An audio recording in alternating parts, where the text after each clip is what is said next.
Hi, welcome to the Silver Spleen. My name is Joseph Stalin, and this is my review of Patrick Kong's Mr. and Mrs. Single. In Mr. and Mrs. Single, Eason Chan plays an underachieving but loving husband who gets a job as an assistant to a powerful businesswoman. But in order to get and keep the job, he has to pretend to be unmarried.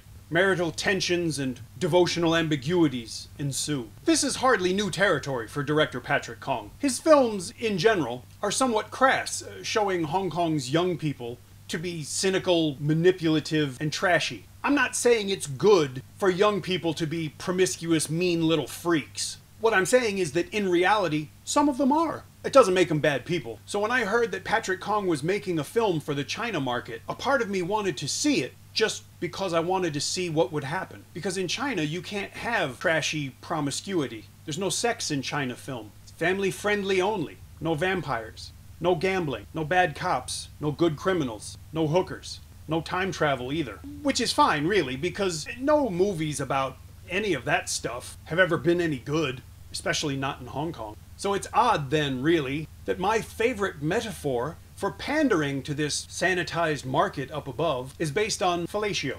With Mr. and Mrs. Single, Patrick Kong willfully gets on his knees and engulfs the China market cock energetically. He tickles the big red Bozak and fights back the gag reflex, deep-throating the mainland in hopes of a copious money shot right down his eager cock-gobbling throat. Now that allegory is disgusting, and I would apologize if I wasn't such an awful person. But there's a reason for that. I needed to use an allegory that was as graphic and as disgusting as Mr. and Mrs. Single isn't. Now, you don't need all of that stuff to make a good movie, don't get me wrong. And until I watched this film, really, I'd have said all you need for a good movie is Rene Liu. I watch her movies because she's in them until I watch this movie. Oh, I wish. In all honesty, I really only watched this movie because Rene Liu was in it. I really couldn't find any other reason. Sure, I like Patrick Kong movies for their more socially irredeemable qualities. The problem with Patrick Kong films is that the lurid stuff is the only thing that makes up for the otherwise tepid and pedestrian filmmaking. So if you take away all the nastiness, you get shit. You get an uninteresting story about uninteresting people doing uninteresting things. And you get milk, too. No, really. Andy Lau could start shilling for a laxative. And in every movie, he could take a shit on camera in every scene he does. And it would still be less intrusive and repugnant than the friggin' milk in Mr. and Mrs. Single. I don't know what they're called, Mongolian Milk Cooperative. And it's not that far off. Runs a train on this movie. The lead character is the fucking milk, because it's in just about every scene. Does this smell like milk?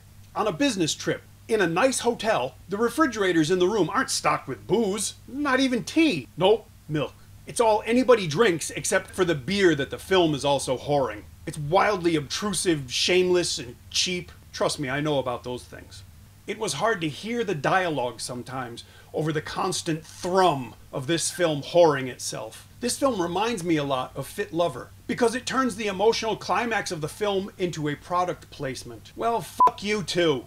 At least it's not gambling, time-traveling hookers being chased by a corrupt cop that's actually a vampire. That would be wrong and harmful to children. Making light of homosexuals apparently is not considered harmful to children in China. During the film, when Rene asks if Eason is like Danny, another character who appears to be gay, Eason and Rene break into great guffaws of mirth. In China, faggots are funny. I heard you and the fish laughing. Oddly, what is not funny, either in terms of humor or strangeness, are young wives, so paranoid, gullible, and materialistic that I found myself wanting to kick the character in the head.